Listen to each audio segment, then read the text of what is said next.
Tahu tak? Teh tarik dekat setiap negeri, rasa dia lain-lain. Sama teh, sama susu. Tapi, kalau dekat Kelantan, rasa dia manis dah. Kalau dekat Penang, pekat habak hang.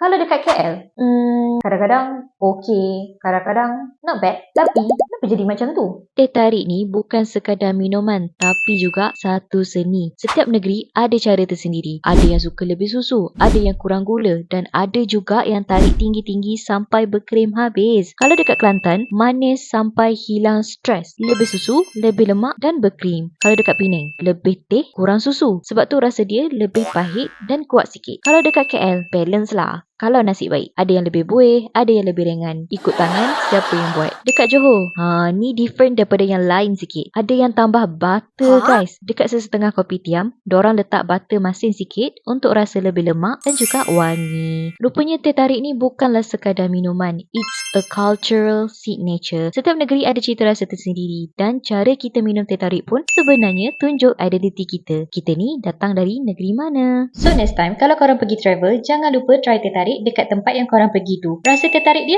sama ke tak? Teh tarik dekat negeri mana yang paling best Kalau korang tahu, drop komen dekat bawah. Bye!